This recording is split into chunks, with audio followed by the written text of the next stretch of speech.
one of four directions in the signage is to bring to light the Indigenous Awareness Month that's in Canada, and Indigenous Awareness Day, which is on the 21st of June, was to bring that history back in and looking at some of the tools that we have implemented as human beings, but to look at the history of the people. Where does that come from, the true history?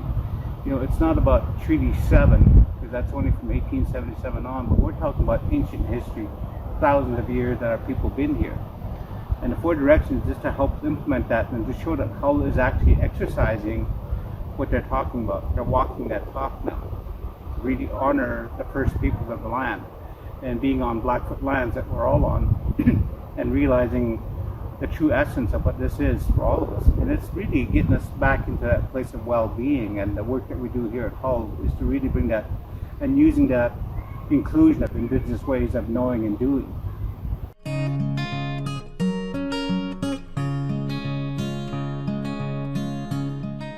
So in the Indigenous cultures, in the teaching I received, everything begins in the east from where the sun rises. So yellow is representing the east, representing spirituality, and the eagle that we represent there is a symbol of spiritual strength to allow people to realize that life is a gift that only the Creator can bestow upon you. But it also represents the strength of family at the same time. So the spirit of family is important, that the left wing represents woman, the right wing represents man, and all the primary feathers close to the body represent the family members that allow a family to stay strong with each other, to be equal in strength and responsibility in everything they do. The tail feathers are the values and that the family carries, that guides the eagle through its flight as it soars through the sky. So we look at that and we see that it's important to realize that as we see life, life does begin the east. As the sun rises, all life becomes alive again. And we realize that because life is a gift, that any individual who wakes up to life to see the sunrise, to realize the special qualities that they carry, because it's the Creator who gives you a gift of life, because you earn that right, because you are being recognized of the special strengths, skills, knowledge, and abilities that you carry, and that you're worthy of the gift of life. And it's the choices you make today that creates hope for tomorrow. So when we look at that east and we see that sunrise, when you first wake and that first sense of hearing, sight, smell, touch, everything comes to life for you, and all that's around you becomes alive as well. So this is something that we cherish. It is one of the four directions. So in our ways that we see, there's four areas of our lives, and we look at our spiritual well-being, a connection to a spirit within in relation to our Creator, because it's the spirit of the Creator that exists in all of us. That is our true identity, is that spirit within you, and to allow you to realize what you do have, the special qualities that you as a single human being have, and it's unique only to you. And that's true of all the four directions that we're going to be talking about here. So the east is very important to us to realize what that is, as because we follow the rotation of the sun as it goes clockwise around our mother the earth, and we see that, and that's important that we look at that. So as we go through life, to know your spirituality is important, of just who you are, and and to appreciate those around you at the same time, because life is just a one-day gift. It only lasts for today. It's not yesterday, it's not tomorrow. It's about living in the moment and realizing I can make better choices by what I choose to do today, but I also need that spiritual strength, that's this area within me that often is forgotten. So this is what we look at as a guide in our directions of life.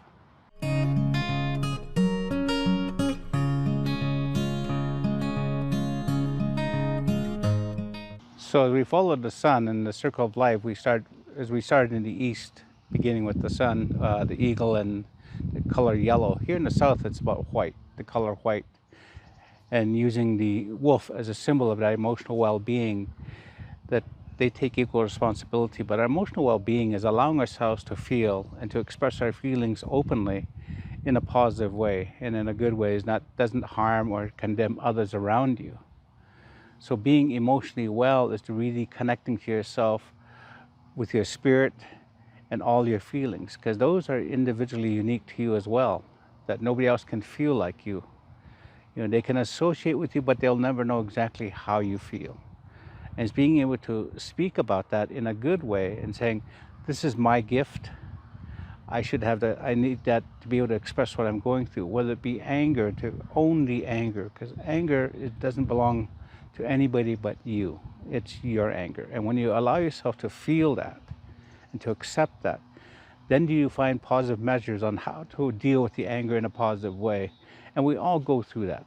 Life is just that way. The human being is that our emotions, if we subdue them, create a lot of negative reactions, which ultimately is anger. It leads into depression, also leads us into our mental wellness begins to be affected as well, which we'll be talking about, but it starts affecting you as well as physical. So the four areas, and these two areas must be intertwined. So there's a constant movement between your spiritual well-being, your emotional well-being. These things have to be in tune with each other. They're never going to be perfect. One will always end up getting a little bit too strong or start to weaken a bit more than the other. So it's the other three that you use to counterbalance that and to keep those in fluid motion. In Blackfoot, we talk about the Blackfoot flux in life. It's a constant movement of change. And we must be emotionally be prepared to accept the changes that are happening. So in the circle of life, life is always about change. We are not the same people we were yesterday. That's how we view that. And I think one of the analogies I told a group of kids one time, you're no longer that baby. What happens is, well, we changed, we start to grow up. I said, that's what life is all about.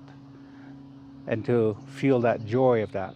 And so just being able to feel, giving yourself that permission that it's okay to feel and to talk about that, whatever that might be, it strengthens your emotional being.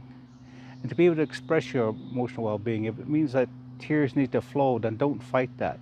Those need to flow to release some of those stress that you're carrying within you. And this is what we start looking at in the circle of life. It's a interconnectedness of our wholeness.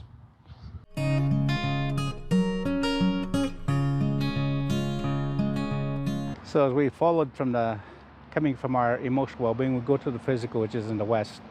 And we represent that in the color blue. It's a younger brother to black that represents strength within ourselves.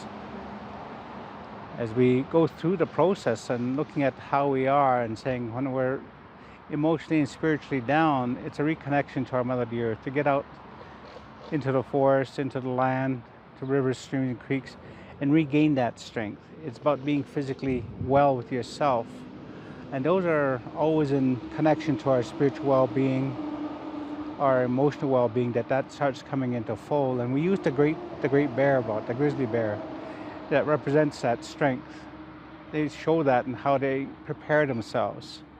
You know, it's one of the animals that we say that as winter's coming on, they use all their strength to dig up what they need to nurture their bodies to be able to survive the winter months as they hibernate. And that's a teaching that we have, that we always have to prepare ourselves for whatever it is that we have coming towards us. We don't know what that might be. But to be physically prepared and to be mentally and spiritually prepared for whatever challenges we'll be confronted with. But when we're feeling down and we're feeling out of sync, it's a simple matter of just reconnecting to our physical world and appreciating those who are physically still present with you in the spirit, in the physical world of our human beings.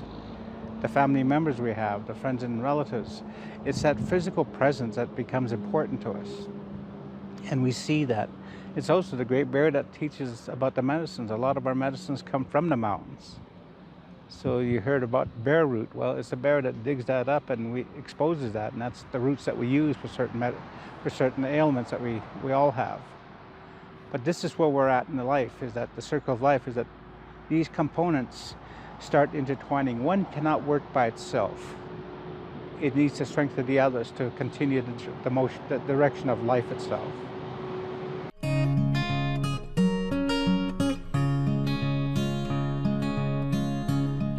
Okay, so we ventured from the west, end up in the north. the fourth area, our well-being, and we start talking about our mental well-being. We represent the buffalo for that, for the wisdom that the buffalo carries, because it's one of only two animals that would turn and walk back into a storm, realizing that should it run from the storm, it could prolong it. Should it stand still, it could perish by freezing to death. So we use the buffalo to symbolize that. And our mental well-being is really important to us. The connection to our physical, emotional, and spiritual well-being allows us to know that our mental well-being is equally important. It's not about mental illness, it's about well-being. And we see that. And the way we work in life is that at any point in time, we have our mental struggles. It doesn't matter how healthy a person is, they will have that mental challenge pop up. It doesn't mean that they're mentally ill, that there's an imbalance that happens. So even a person that's mentally challenged, if they're having a great day today, we celebrate the day with them without expectations of tomorrow. And it goes back to that lifetime span of just being one day. So we see that in everything that we do, is to celebrate that moment. And that's what life is, a moment in time. And so our mental well-being is really important in saying that in the morning when you woke up, you're pure of all negative thoughts. You weren't worried about what the day was going to hold. You weren't worried about any issues of yesterday. Everything is clean and pure. So the color white or the red is used up there to give you that strength. And the reason why we use red to the north is that it also symbolizes that spiritual strength at the same time, because we often say the strongest point of the sun is that when it starts to break the horizon, when the skies are red. So we use that. But our way our teachings are is that we represent that to the north, to look at the mental strength that we all have. So in the work that we do is to realize that everybody is mentally well with challenges. And even with some of the people that we serve who may have those struggles on a day-to-day basis, but if they end up with a moment that's really where they're doing great, then we celebrate that moment. And not to lay any expectations upon them about saying, we need you to do this tomorrow. That creates worry. And we have nothing to worry about tomorrow, because tomorrow is not ours. We're not guaranteed that, so I have nothing to worry about. So in our way of life, in the circle way, is that we live in the moment. We allow ourselves that in our mental capacities that we realize that I can't worry about tomorrow when I'm not guaranteed that. And I definitely cannot keep living in the past through my thoughts, because I cannot change what has happened. But I can certainly allow myself to learn from those negative factors of the past as well as the positive that will help me make better choices again, that's going to affect me in a positive way that creates that hope for tomorrow.